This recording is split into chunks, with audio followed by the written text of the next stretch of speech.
The NVC has one key element, content imposition, but it's really good. They have the presupposition that you want to take full responsibility. Now, if we're blaming a taxi for being late or a bus for being late, it's actually our responsibility. It's very easy to say we don't have enough time in the day.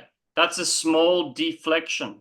It's still blaming. If I say, well, they didn't go that deep, but if I say there's not enough time in the day, I'm kind of pointing the finger to the clock, blaming the clock or blaming time. So part of their work, or one of the things that actually makes them good, probably 80% of it is taking responsibility. Now, maybe 50% of it is just taking responsibility. The other simple thing they do is chunking up. So when people are behaving in certain ways, they chunk up to the underlying need. They don't work with beliefs. So if they work with beliefs and if they work with the stuff we do, you could make dynamite with NVC if you incorporated some NLP in it. So taking full responsibility and then chunking up to the needs, and the needs are basically values. So then you say something along the lines of, I saw Jay turn off his camera, and I make up some artificial language such as, and that reminds me of a time when someone else turned their camera off on me, and that made me feel uncomfortable. I feel uncomfortable when I cannot see his face. So I take responsibility for it all, and then I make a request, such as, don't. But Jay, would you mind turning on your camera so I could see you, please?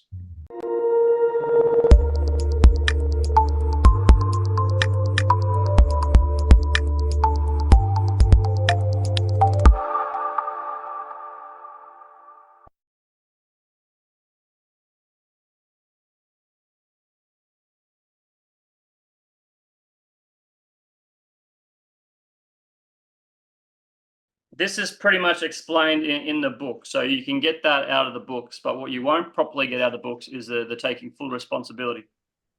They also have the belief that blaming, shaming, or like blocking the other person, stonewalling, or giving them the silent treatment is all a form of violence.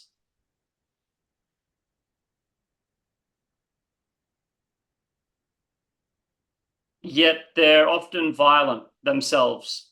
So what they might say is, they might make something sound like, are you able to reflect back what you heard? And are you able to reflect back what you heard? If a person is in the heat of the moment and they're up, yeah, are you able to reflect back what I heard? That's actually, that's also a deflection, shaming. That's also shaming them. So the NVCers are actually often violent themselves when they try these language patterns. But I'm not going to say it's shit, because there's a lot of really useful stuff in there, taking the responsibility, chunking up to the need. So when someone is in pain, or when someone is really high or angry, whatever, we kind of take their pain, we kind of like listen to them, really receptively listen, give empathy, and do some kind of paraphrasing. Another thing, they could really use a good understanding of anchoring, because rather than anchor, they paraphrase. When you're doing effective listening, anchoring, like using the exact same word as them, is utilizing the anchors.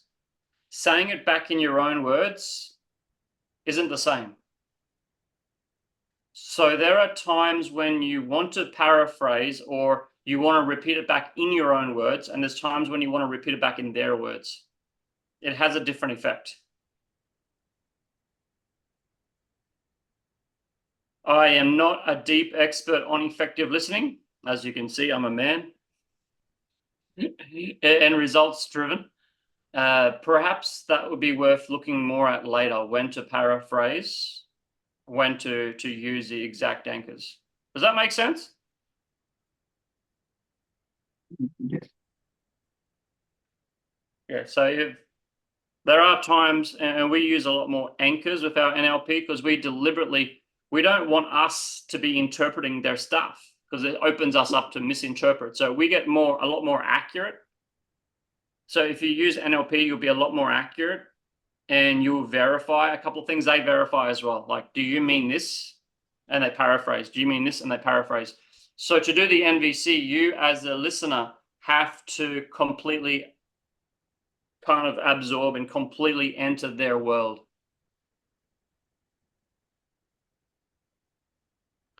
So it kind of gets a bit dirty because you get into second. They go a lot between first and second, first and second.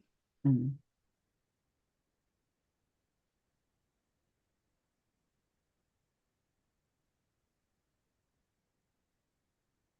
Do you want to ask anything about NVC while it's so fresh?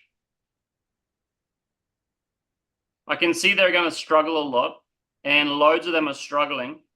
And there's a few things in the way they train. It's like they don't have a lot of things, like they don't do clean break states, first, second, and third positions. They don't use a ton of stuff. They don't use eyes, which are incredibly valuable. You know, is a speaker down in their feelings, or are they talking to themselves, or are they making pictures of the past? That's pretty useful stuff.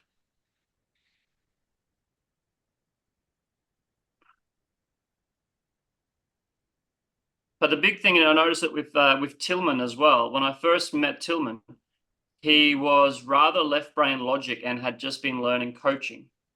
And now when I see him, he is a lot more compassionate. He's a lot slower, a lot calmer. And when I was sharing a problem with Tillman, he kind of just sat, and he was able to kind of download without any interruption. That was good. So the big thing is the make sure, and I want us all, if we all work on making sure we don't shame or blame others, that would be a big step forward. Okay, one more thing that came up in the NVC is there was a story about this woman. It was her birthday, and she was at home with her family, and she said to her mum, like, okay, 3 o'clock in the afternoon, she said to her mum, hey, since it's my birthday, let's go out and celebrate. And her mum's like, oh, no, I'm such a terrible mum. I didn't take you out for your birthday. I'm so sorry. Oh, I got to, and she's like, mum. And her mum's like in a bit of distress going, I'm so sorry. I'm really sorry. And again, she's calling her mum, says, mum, can you hear me? Are you listening? And her mum's like, yeah, I'm listening. I'm just so sorry.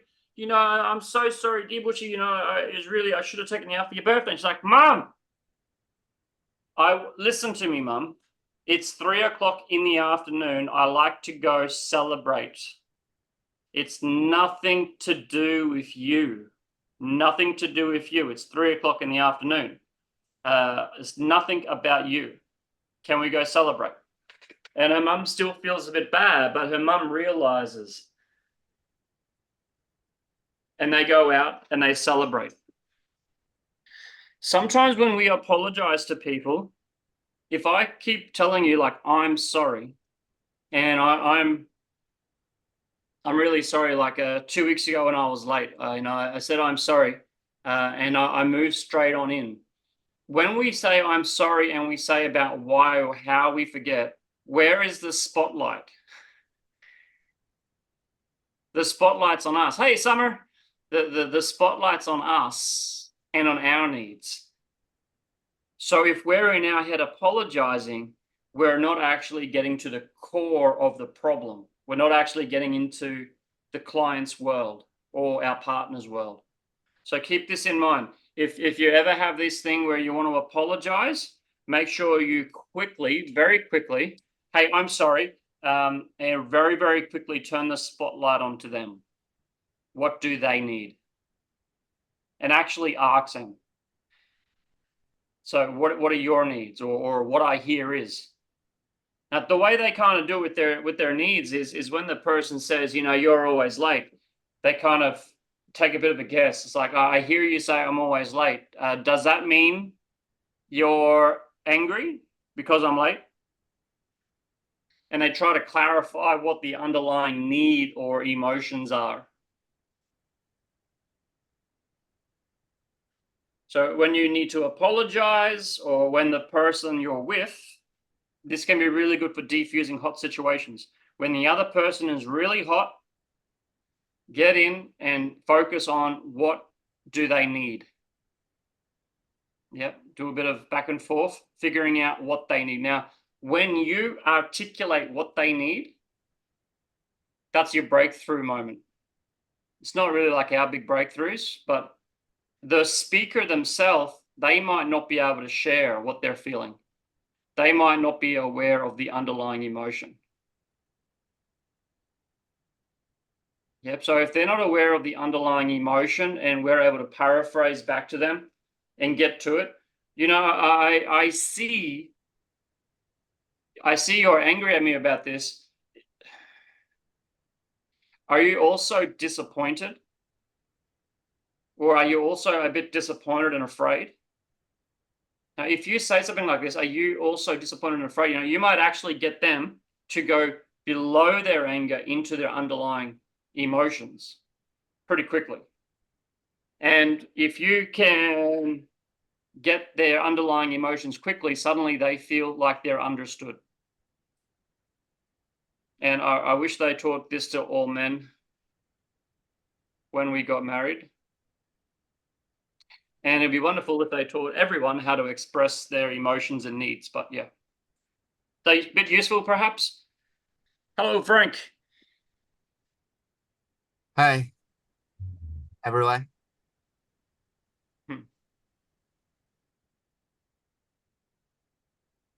All right. Hey, Frank and Summer, we're here talking about communication and coaching. We've got a couple of coaches here, and we've just been looking a little bit at non-violent communication, which is a bit of a different thing. But just, yeah.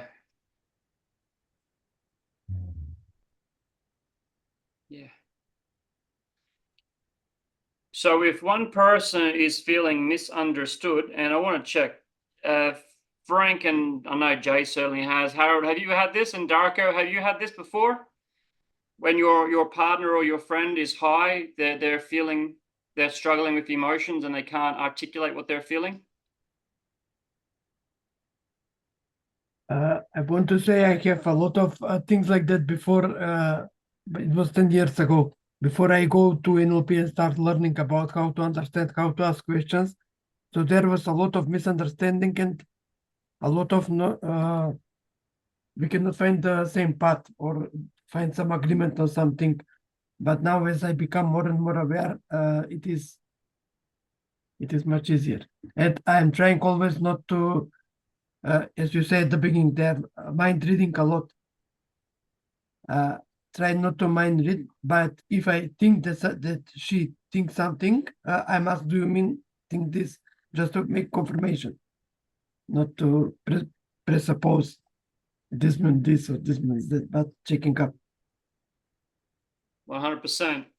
So they do a bit more mind reading, but I think they have the mind reading because when you're in deep rapport with someone, it's, you can often kind of mind read a bit effectively. But our NLP, we want to be 100%, so we verify it more. I think you guys know I was doing some training recently. Recording. So recently I bought some training from this gentleman, Sid Jacobson. And I thought, and I asked him, and I thought it was going to be more advanced NLP stuff. However, we really went over the basics, and it just kind of confirmed for me how important the basics are. Was also talking with Frank Pukalek. Frank Pukalek is pretty much the third creator of NLP. Not so many people know about Frank, but he's the third guy. He was in it from the start. He was actually in it before John Grinder. Him and Richard were doing the Gestalt training, and then they went and saw John Grinder. Now, Frank's been doing it the whole time, nonstop in Russia and Eastern Europe. I think he's still in Ukraine, where he's been living for the last years. And Frank was looking at running some training for trainers. And Frank said the best training he can do for trainers is back in the basics. Back in the basics.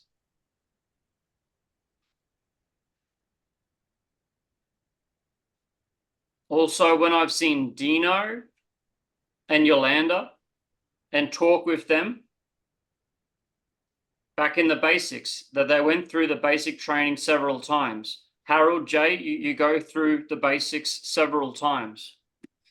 So there's so much more magic in the basics, in the beginning. Watching the eye patterns, listening for the languages, reviewing the basics. Previous to this slide, it was a bit more in the basics, looking at how we human beings are constantly seeking congruence. What we want is to be congruent. And if we're out of congruence, we will make changes to step into congruence. So all we're constantly doing as coaches is moving people towards familiarity, towards clarity, towards safety, making changes easier, and then moving them away from the pain, or reducing these things like incongruence, discomfort, confusion.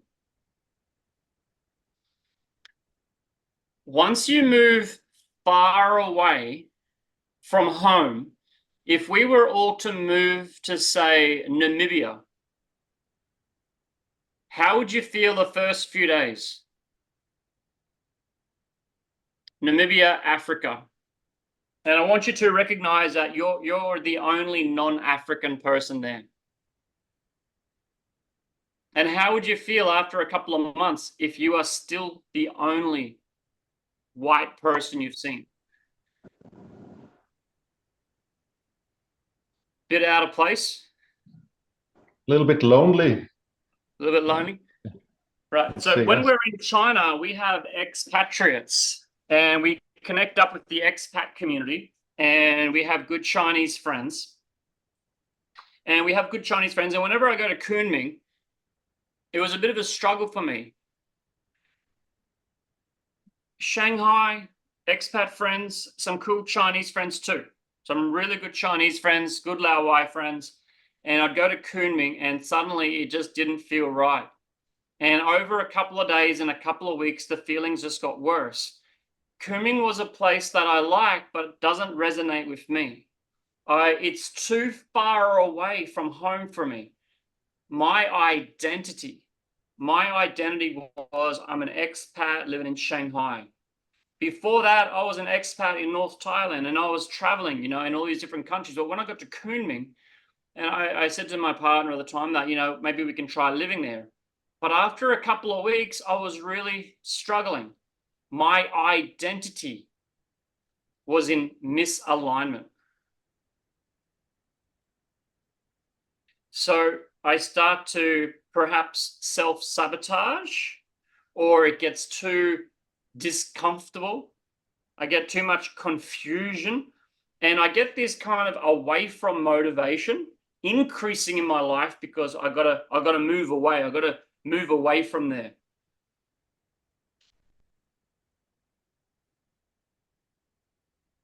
There are some studies that have shown when someone suddenly wins millions of dollars, after a couple of years, they end up back where they were or worse. When people win, like lottery win, millions of dollars, suddenly their identity, boom, shifts. They've gone from being broke, or they've gone from being struggling, to suddenly having, say, $10 million. And that sounds great, doesn't it? It sounds great, having $10 million. But that takes people so far away from their identity, it creates misalignment. Is there something you want to change? Or is something you've been struggling to change? And does any of this apply to that? Does that change perhaps take you too far away from your identity, or is it changing your identity? Are you feeling any towards away from motivation with that thing? It's a pretty stressful situation. So how to say, at one point you are doing trying to save money, trying to do this, and at once it comes a lot of win lottery, for example, and it changes a lot. It is like overnight. So what happens there when a lot changes overnight? Oh shit, your body stresses out, freaks out a little bit. Confusion, what to do, Right? what to do now. So even though we're coaches, we still get this, and we will still get this. When we as coaches, or Summer, Candy, thanks for coming in, when you guys experience or try to create a lot of change, there's going to be some kind of stress. And even when you want to change, there can still be stress. Because if our identity is we are wanting deep love, or we are wanting millions of dollars, and we suddenly get it, that getting it may be a celebration, but within a couple of days or a couple of weeks, we might find ourselves sabotaging. Yeah, we might end up sabotaging to go back to what we're more comfortable with. So it's not just a matter of getting $1 million or getting deep love. It's also a matter of updating our identity that we are there. A lot of people do a coaching course, yet they haven't updated their mindset. They haven't updated their identity. They've gone through maybe 6 days training and they've got a certificate. Or they've been through a little program and they've got a certificate saying coach. But their identity is they are becoming a coach, or they're not yet a coach. And it's their self-concept or their identity that's holding them back. We're not covering it here, but that's why that self-concept work is so important. We've got to keep updating our self-concept, keep updating it to our new identity. Now, once we believe we're a coach and have the full identity, we kind of stabilize it. Now, these driving motivations can help us stabilize it as well, because once we fully believe we're there, we will find more congruence again. And a personal example of this is I am in a relationship, and sometimes in that relationship we hit really high levels of love and a really high level of fulfillment. After a couple of days, me or her, one of us does some kind of self-sabotage, and we kind of knock ourselves back down. Yeah, we knock ourselves back down to the I'm not fully worthy, or I'm not good enough for that. So I don't know if you guys have experience, but do you think you've ever self-sabotaged yourself? Yes. So I want you to keep that in the back of your mind as you progress and grow. Be aware because the self-sabotage isn't something that just happens to average people. Self-sabotage happens to everyone. Just takes different forms. If we are sensitive with our body, hopefully we will feel it. Now, if we feel it lightly, if we're sensitive enough, we can feel it lightly, like a feather. But if we are too busy running around, or not sensitive enough, the world will hit us with a hammer instead. Yeah. On the other side of the coin, when we update our identity, that is superior. If we update our identity and really congruently believe that we are multimillionaires, deep in love, super successful, if we completely embrace that identity, it's a matter of time we'll probably start to sabotage, or things won't happen and we'll fall out of alignment. But if we can maintain that, then we attract that.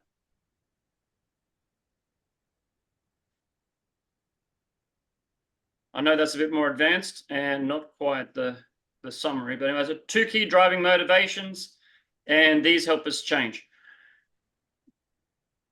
Coaches, we want to chunk up, and we want to know that we're all about creating change. There are many ways to do it: therapy, coaching, mentoring, teaching, training, supporting, awakening, even storytelling. All ways to help positive change, not just for others, but also for ourselves. What stories do we tell ourselves?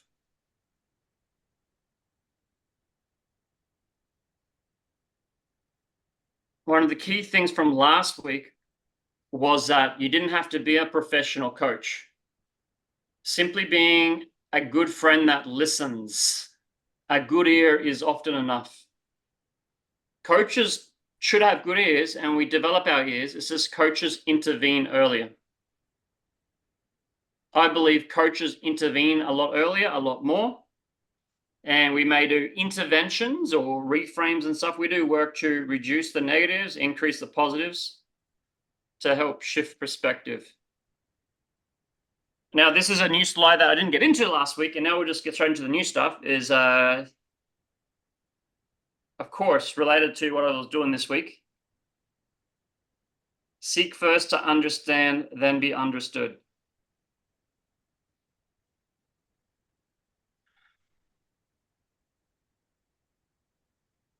And who do you want to understand? Myself. We want to understand ourselves. We want to understand the person we're listening to, but it's really important we understand ourselves too. A lot of people think coaching is about understanding the other, but it's just as much a matter of understanding ourselves. Because our perception creates reality, so it's really good to be more and more aware of our beliefs and how we project into the world. You like this one? Mm. You know, I'm from Australia. When people say Australia, they think about dangerous animals. And for some people, they think about dangerous animals and they get their camera. I'm ready. Where are the animals at?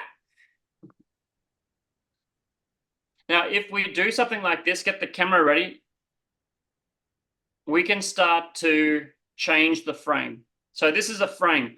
Person on the right in the blue, they have the frame of mind based on their past experiences that the bee is deadly. Whereas the girl has the experience, she has the connections in her brain, bees to honey. So it's all a matter kind of what's in the mind. Now, what's in our mind, that's the frame. We call that the frame. So the guy has the danger frame, the girl has the honey frame. The frame is the way we see the world. Some people see the glass half full, the glass half empty. Now, the reason you'll see it either way is based off your past experiences or conditioning. Some cultures are a bit more conditioned that the glass is half empty. Some cultures and perhaps some groups of people, optimists, coaches, therapists, they may be a bit more inclined to see the glass being half full. So that's the framing thing. And I want you to completely believe that whatever way you see the glass, it is possible for you to change it. Do you 100% agree with that? Yeah. If you want to change it, with the tools we have, we can change it. You need the two things. You need the person to want to and the tools. People ask me all the time, we're talking about coaching, they ask me if I think it's possible to change this person or change that problem. And I'm 100% yes, as long as that person wants to, because if they want to, we've got the tools for it. It might not happen in 30 minutes, but it's completely possible. It's important that we believe that. That's one of our key beliefs.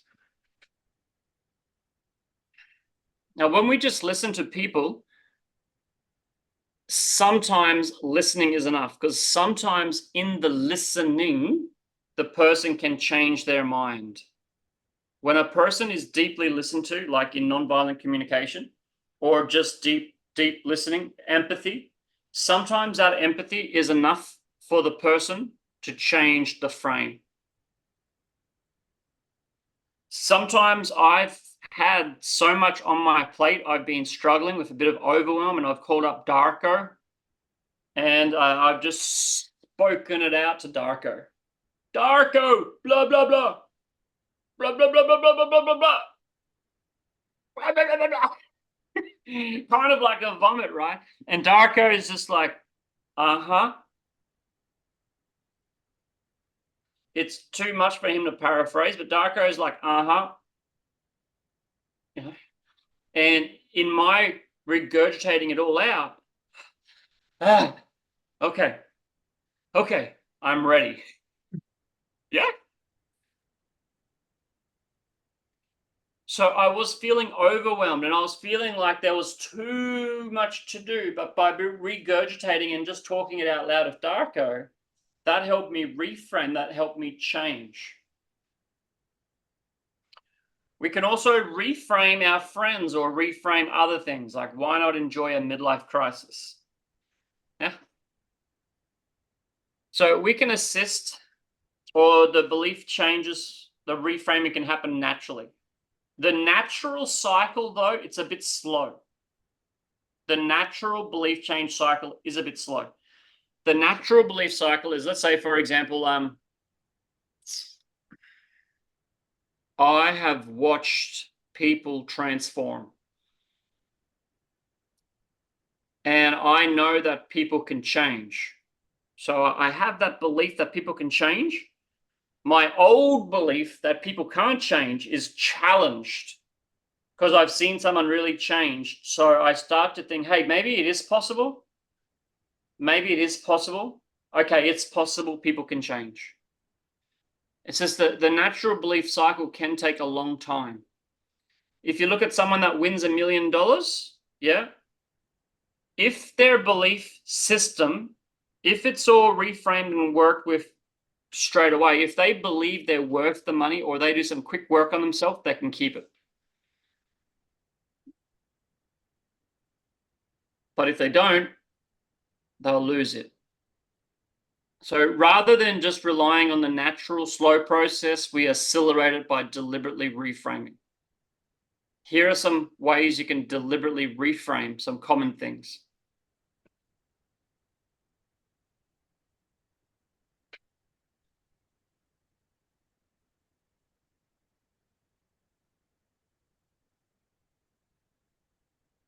This is something I'm working on personally. I'm personally working on this, and it comes from Buddhism, because in Buddhism, they say everything is special or nothing. Everything is special or nothing, right? If we are selecting, that's judgment. Yeah. So Buddhism tries to remove judgment by saying everything is special or nothing. They believe in quite a causal world, a cause and effect. It's just the cause and effects go back so far. We're all interconnected. We all came from the same stardust or the same explosion. We're all connected on a much deeper level. So you can have that look and say it's scientific and then it's all scientific. But if you start to judge, that's scientific, that's not, or that's good, that's not, that's good, that's not.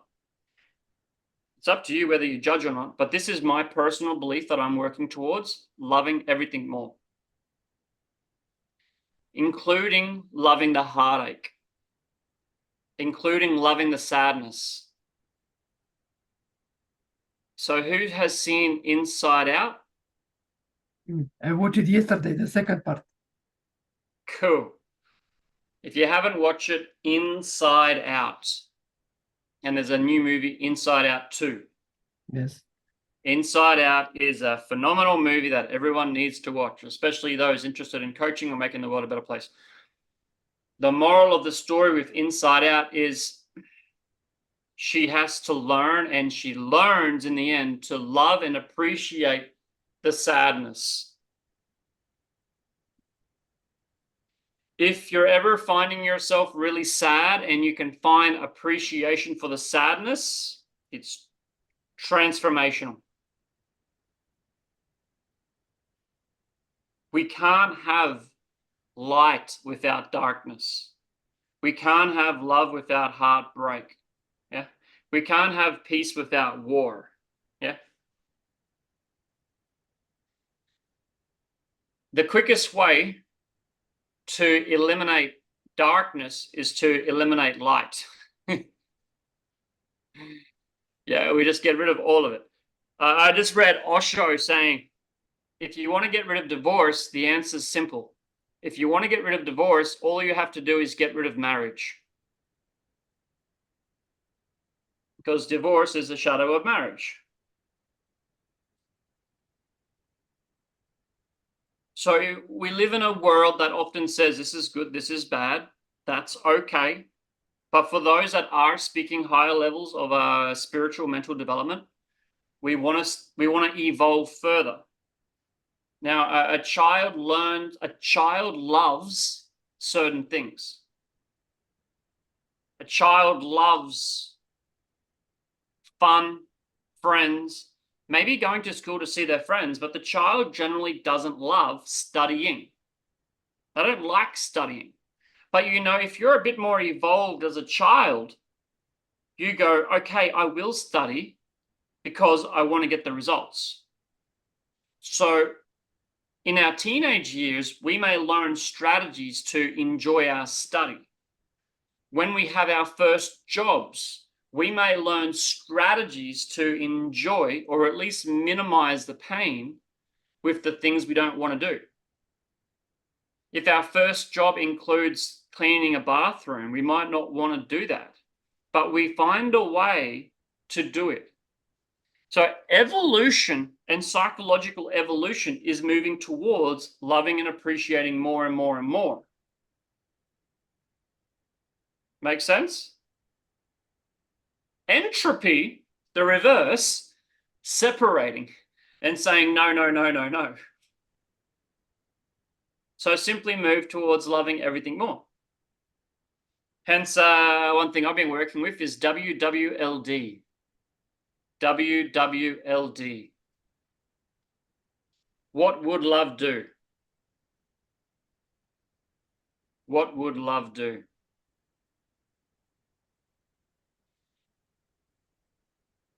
Cool? All right. Thoughts? Want me to pull out my crystal?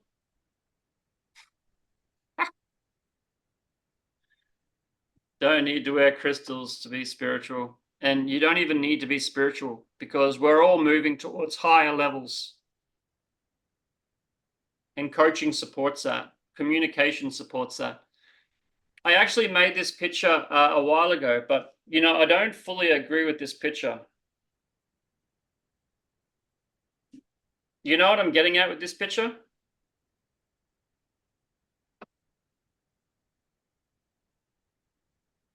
Come on, what does this picture mean to you guys? Someone tell me, please. Yeah, the flower can break the stone, so the soft flower can break a hard stone.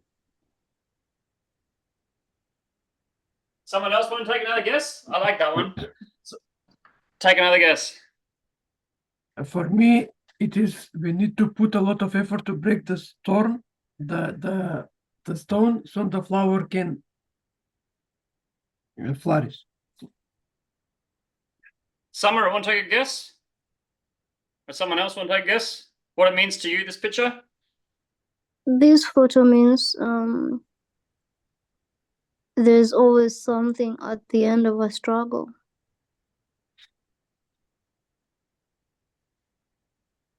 Or never give up.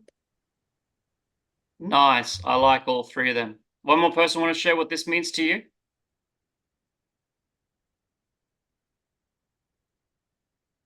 It could also mean that we have to free the flower in us, in our soul, in our personality. To free it up. To me, when I put it in ChatGPT, and asked chat to make this picture, it was a bit more like that. And what Darko said, and often we are wearing an armor or a shield. Often we have emotions like heartbreak or anger or sadness. And we wear that on the outside, and it's a matter of tearing that open and getting to the heart. Now, I was of the belief that when we opened up, we would find a flower or love inside. When I went through this, I didn't find a flower inside. But I found a seed. I found a seed. And when I stayed open and kept working on being open, the seed grew into a flower. So sometimes when we tear open, we don't always find like beautiful flowers and love. Sometimes when we tear open, we find cow shit, manure, poo. Sometimes we find more ugly feelings and ugly things, perhaps a scary past, perhaps the time when things happened when we were young. It's not always beautiful like that. Yet if we go a little bit further or a little bit longer, as Summer said, the light at the end of the tunnel, once we go far enough through the tunnel, it's all light. It's all light once we go far enough through the tunnel, which is funny, it's just like death. So scary, yet once you start to go, through death, I believe you get to the tunnel and it's like light. And there's people there to walk you the rest of the way. It's just the start is scary. It's scary taking off the armor. It's scary at the start.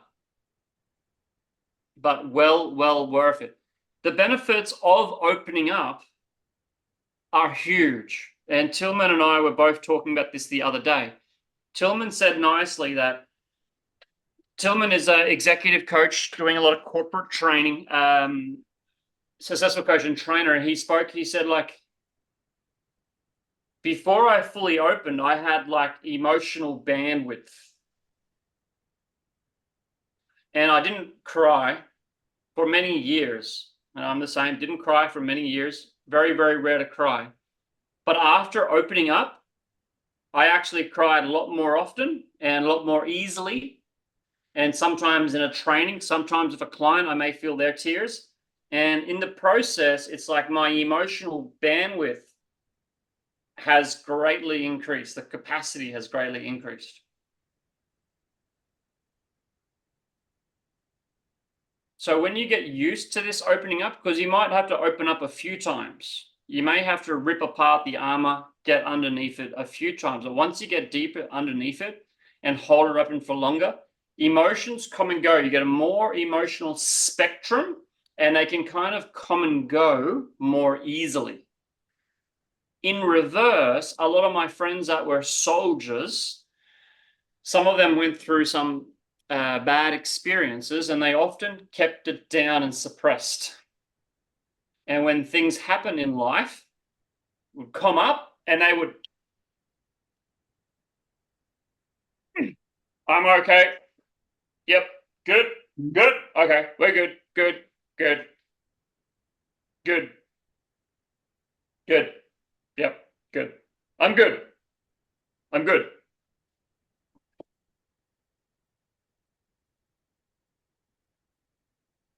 But see my hands? It's still taking energy. We lose energy. It takes energy to keep stuff suppressed. It takes energy to keep it suppressed. So once it's released, we open up. And a lot of people may go back out of habit. They may go back out of habit, but once we can keep them open, more vulnerability, get people comfortable with vulnerability, it becomes easier and easier for people to go, whoop, oh, hang on, not now. Get home, let it out. Okay.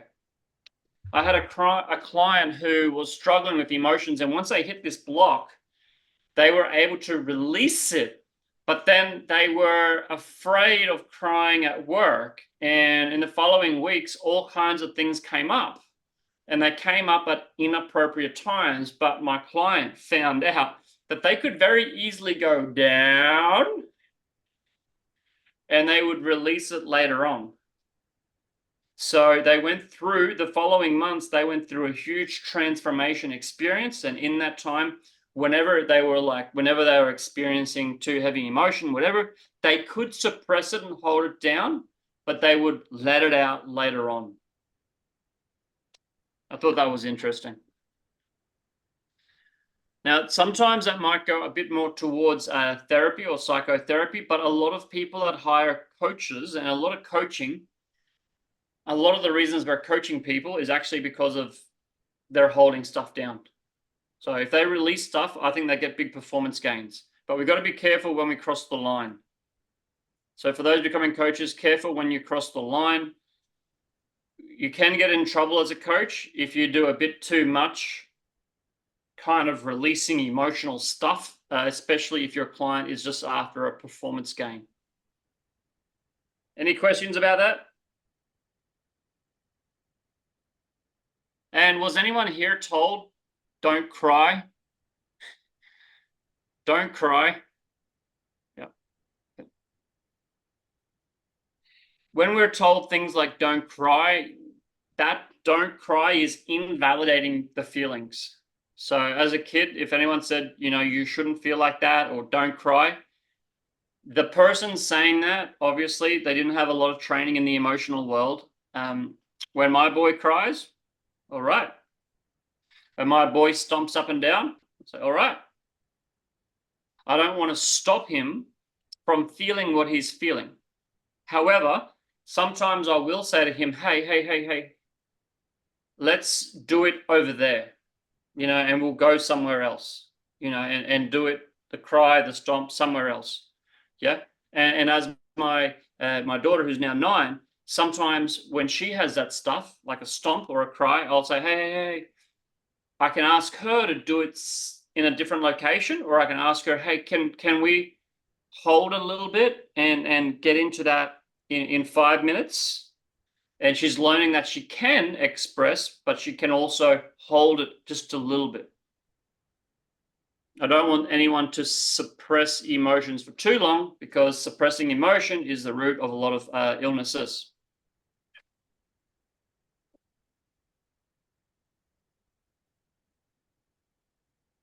Now, we're about to get into outcomes and a process. We're about to get into outcomes and a process.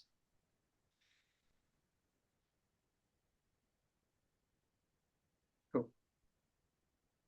Summer, Jasmine, Candy, iPhone, do you want to ask any questions before we move into the next thing? Because the next thing we're going to do is we're going to actually look at how to help people and ourselves come up with a clear outcome, clear goals.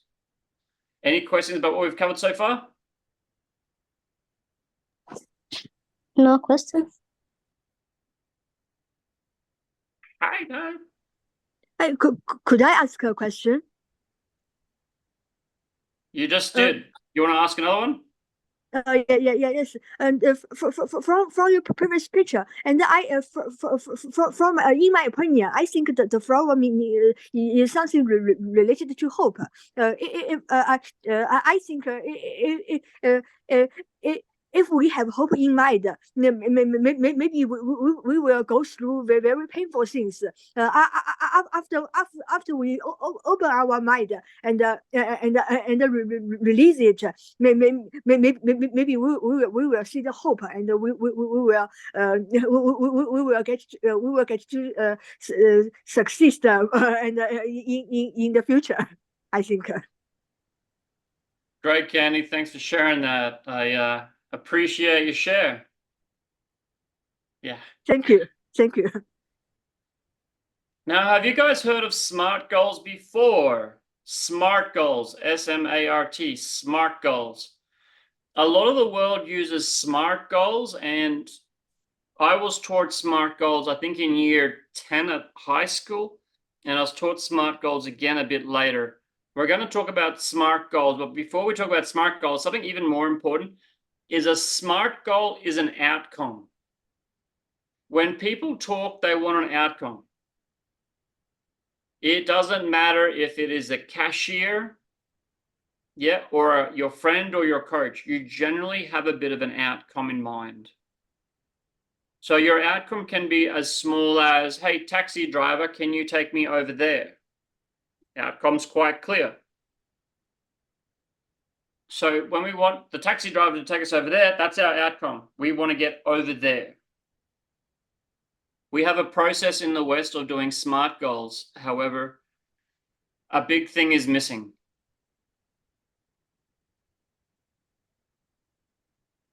Whenever we have an outcome, we have a higher purpose or intention in mind, and this may or may not be conscious. I think it is advantageous to make the higher intention conscious. If you want to be over there, what do you want to be over there for? If you want $1 million, what do you want $1 million for? If you want deep love, what do you want deep love for? Always, if you can, become aware of the higher intention. 2, a lot of people are not aware of their higher intention, right? And they often have it in the negative. Like, I don't want to be here. Yeah? I don't want to be here. Or I don't want to be poor. Or I don't want to get old and be by myself. Or I don't want to hit 30 and be single, you know? We want to switch all this around to the positive. I want to be over there. You may say, I want to be a millionaire. You might want to look at the underlying purpose of it and say, I want to be financially free so I can do what I want in life. Whatever your high purpose for that money goal is. I want to be in a loving relationship so I can move towards fulfillment. Yeah? We want to focus our brain on what we want.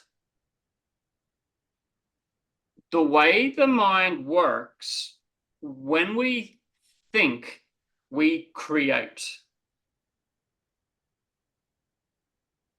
If I was to say, don't think about a car crash, and don't think about a car driving along and another car hitting it, or perhaps a time when you've been in a car accident, you know, I don't want you to think about that, you know. You can't help but kind of think about it. And that thinking about it takes up your mind. Jay is completely focused on where he is driving. Jay is a great driver and he's completely focused on where he is going and he will get to his destination calmly.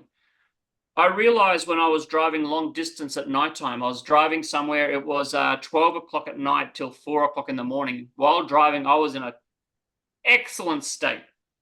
I just flew back from the last overseas trip. I came back, I drove through the middle of the night, my daughter and good friend in the car, and I was completely wide awake. And the whole time I was driving, I was just like, I think I know why people crash.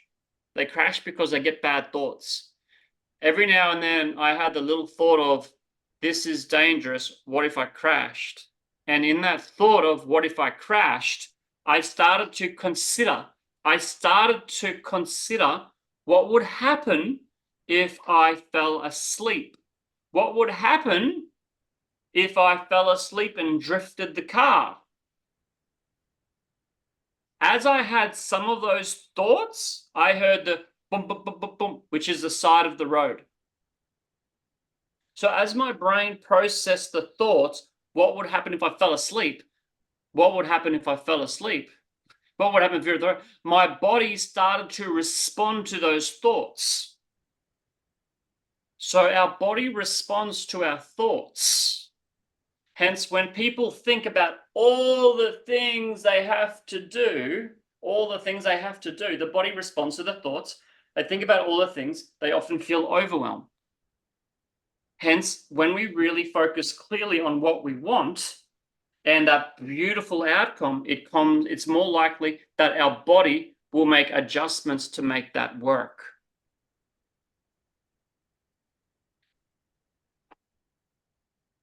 Now, the third point is people often have a vague outcome.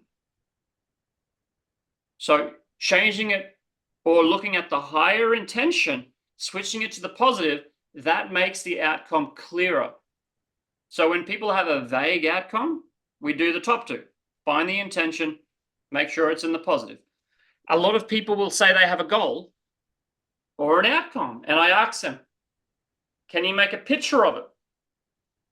If they are high achievers or if they are moving towards their goal, they can often make a picture of it. Picture may be big, picture may be small, but they can make a picture of it, and that picture is clear. When people are confused, they can't make a picture. So think about what you want to create in, say, 2 years' time. Think about something you want to create in 2 years' time. Are you able to create a clear picture?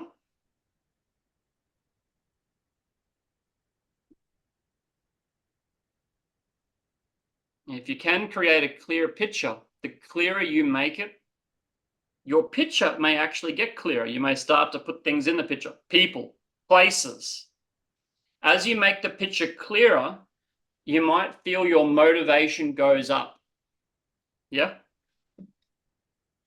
Now, we're going to do this stuff long before we get to the SMART process. Okay, we all on track? Great. We're going to do something in a moment with an outcome. Now, I mentioned this last week. I don't know if everyone did. Yeah.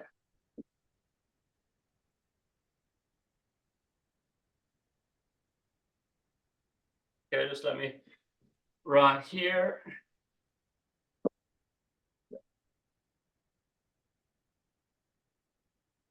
For those that haven't seen it before, actually using different spots on the ground. Now, I know you can't see my floor, but you can see me.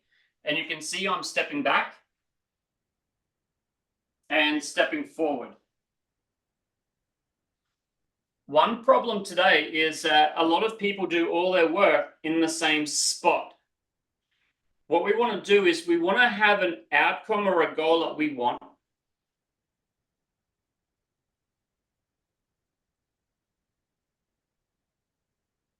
We want to have an outcome or a goal that we want. And we want to actually put it on the ground. Put it on the ground, and we want to stand into the outcome we want. I hope you guys can do this. If you can do it, you'll get value from this. If you don't do it, you won't. So we put our outcome down the ground, we stand on the outcome, and we think, what do we want? And we make a picture. We see it, we hear it, we feel it.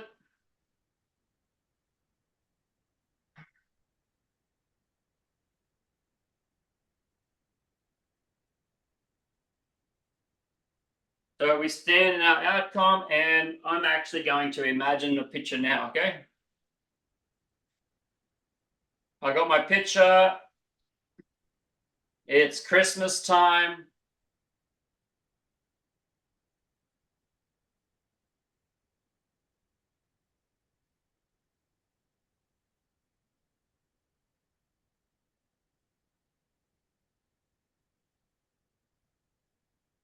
I can see certain things around me. I can hear.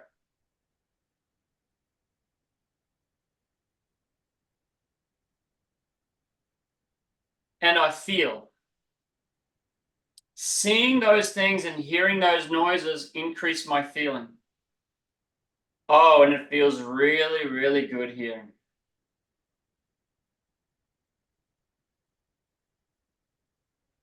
Now it's here, and at my feet where I put this is a bit of a, what we call an anchor. This spot in the ground represents that outcome. I hope you can all do that. Now, the next step, we mentioned our intention. So the next step, we want to step back into the intention. So the intention is the higher purpose. So what's the higher intention or the purpose of that outcome?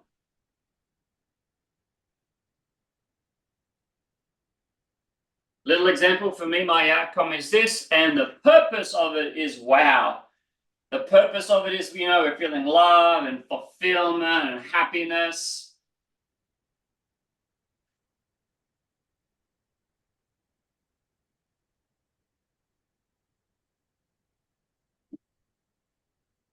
Okay, I just want to check. Everyone able to do this? Great.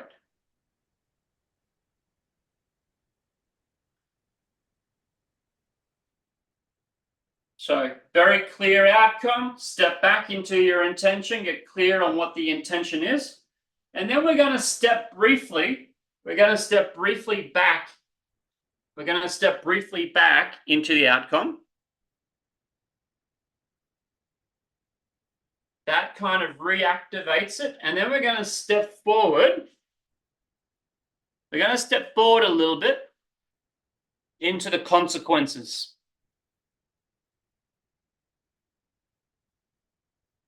Consequences are both good and bad. So if you achieve this outcome, considering the consequences, both good and bad. So if I achieve that outcome, further forward, there's consequences. Good consequences, yeah, really good consequences, and maybe some not so good consequences. Gonna spend some money, but mainly really, really good consequences. Really, there's probably always going to be a little bit good, a little bit bad. But the good, yeah. Now, I have alignment. Not everyone does.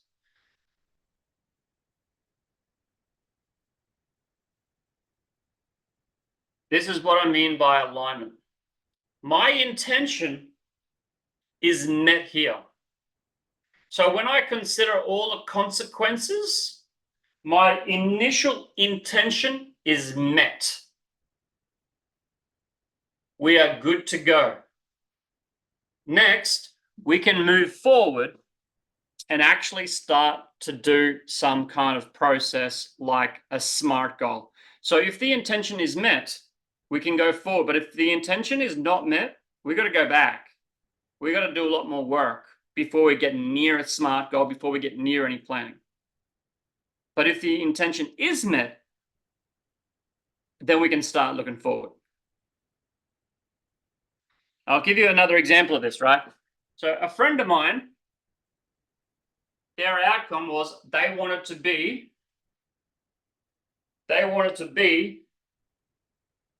making this business. And in this business, they had to have an online course, and they were making an online course and selling it. That was their outcome. Okay, so their outcome is they're doing this business. Their intention was freedom. Freedom. I am now free to do what I want. Freedom. Yeah, I can do what I want. And now I can finally go around the world because I have my business.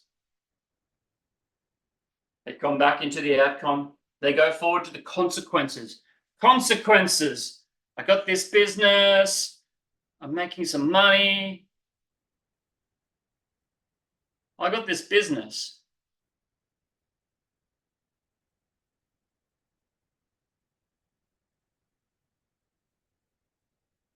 They started to realize, and to be honest, as a coach, I also asked them a couple of questions. I said, you sure? Really, check the consequences. Now, one of the consequences of owning a business means a lack of freedom. When you own a business, you generally have to do work in your business. So I'm seeing consequences now. Hang on. I've got staff to manage. I've got bills to pay. I've got rent. I've got these fees and stuff. And I've got to be accountable to customers.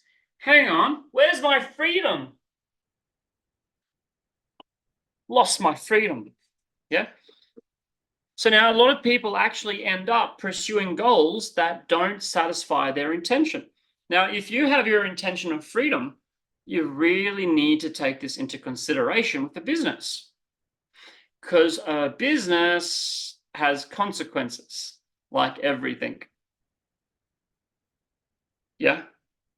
If people don't do this first thing, if they don't clarify that the outcome, the intentions and consequences line up, if they don't do this step first, they may go forward and do a SMART goal.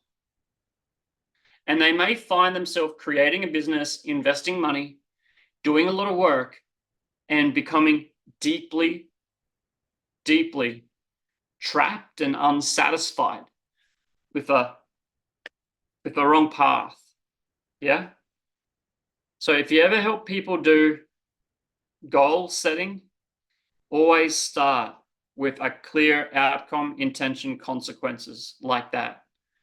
This process can be put at the start of almost any coaching process. Really effective, really simple. Outcome, step back into the intention, come back briefly to the outcome and step forward into the consequences. If you want to take this a bit further, you could actually have a line on the ground. Have a long line on the ground.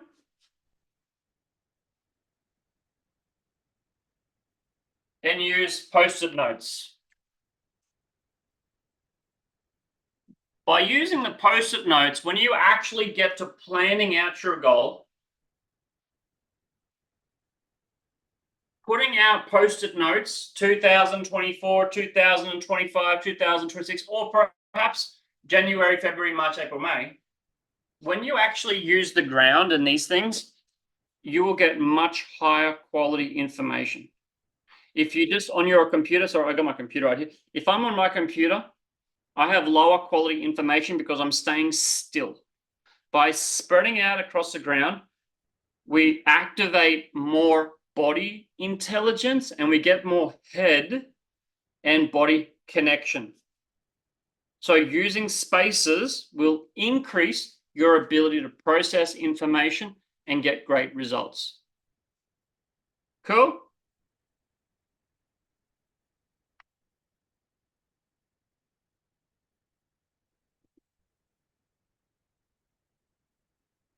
On track? Darko, anything in the chat window there? I can see it.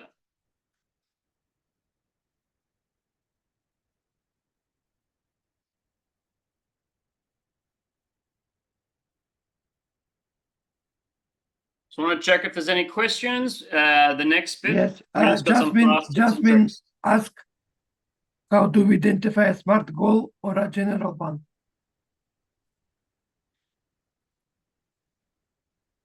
Don't do a SMART goal until outcome, intention, consequences is done. Now, what we mean by a SMART goal is we don't mean smart. There is an outcome. Sorry, that what it means, what SMART goal means is specific,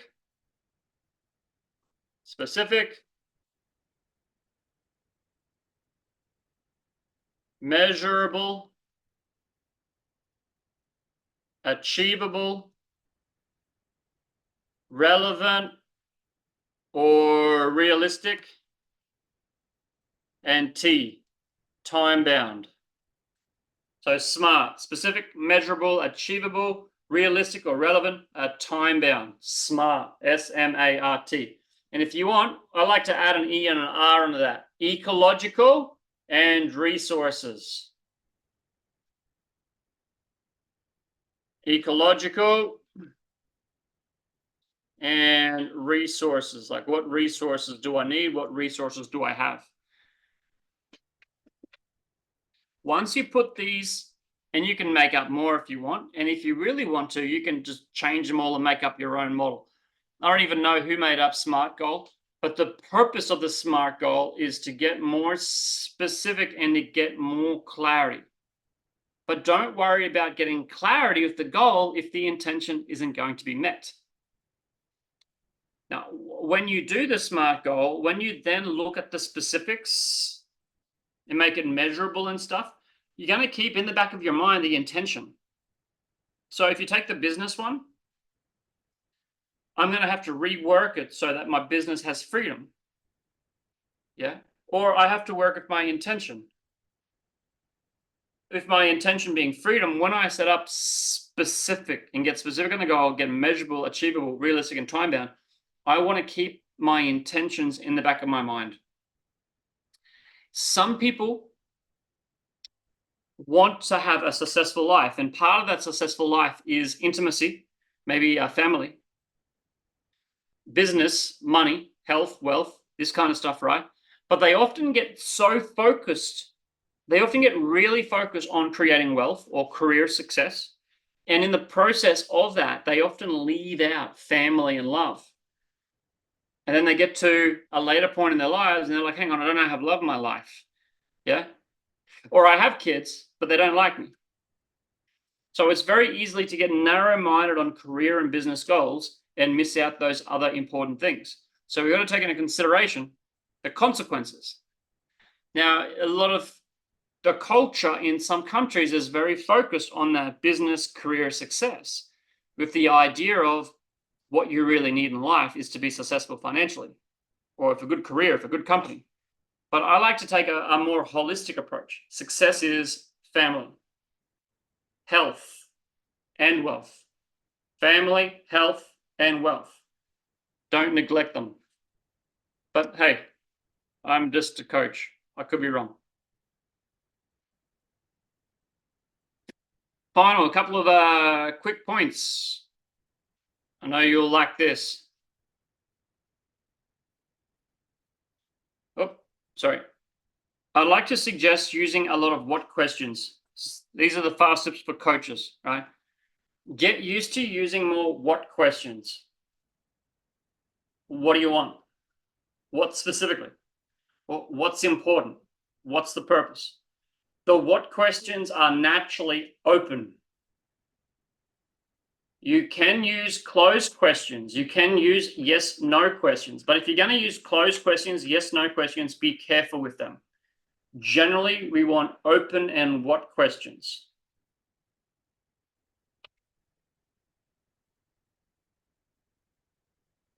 An effective closed question. Someone said to me recently that they wish they could do something. So I said to them, well, do you wish or do you want?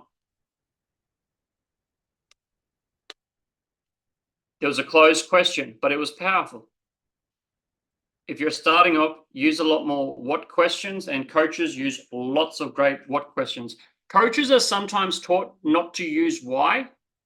When we use why, and you can use why, when you ask someone, why did you do that? People generally go, why? They go to reasons or excuses. And the brain typically goes back and it gets the first why, and that's what it hangs on to, whether it's true or not. Why'd you do that? Because you something. Yeah. They don't go back further. But you can actually skillfully use why. When someone says to me, and you can use this as well, I want to be in a loving, I want to be loved. Why? Or I want to be financially free. Why? Now, what I do with my why question is I get my clients to write out 20 reasons why they should be financially free. When they write out 20 reasons why, it makes it solid and solid. So the mind normally goes back and finds one why. When you use it skillfully and get 20 whys, you get a lot more power. So you can use why questions, but avoid giving advice. And a really good ICF coach, when I'm using full ICF coaching, which I don't actually do a lot of, I do my own style of coaching now. But when I was doing ICF coaching, and the most effective ICF coaching, don't share your stories, don't share your stuff. Focus fully on them. A good ICF coach will have minimal of their own content added. Remember, chunking up, as we said in the first session, Chunking up provides more options. Chunking up gets closer to the real needs, the values, the identity. Chunking down is really useful in getting more solid on the next steps. If we get more solid on what the problem is, the problem actually gets smaller. So when someone is overwhelmed, it's very big, it's abstract. Overwhelm itself is a value, so it's an abstract thing. And then when you say, well, what specifically gets you overwhelmed? Oh, there's just so much. No, what specifically is causing overwhelm? And they go, oh, I've got too many things. Great. What specifically is too many things? Oh, I've got too many things at work and home. Okay, well, what specifically out of all the things at home and work, what specifically is causing the problem? Well, it's actually the problem I have with my boss. What specifically is the problem with your boss? Well, my boss won't give me feedback on my project. Okay. Well, what's in the way of you getting feedback on your project? Well, I haven't asked him for feedback on my project, but I'm a bit afraid of what he says. Okay, so now we've gone from overwhelm, and actually we've gotten it down to the person. His real thing is not confident asking the boss, right? So chunking down, we chunk down on our problems, it makes them smaller. Yeah. And from time to time, or we chunk up to get more options. But chunk down on the problems. Final point there, listen to the modal operators. My Chinese friends, can one of you guys, or can you all please write down that word, modal operator, and see if you can search and find out what modal operators means.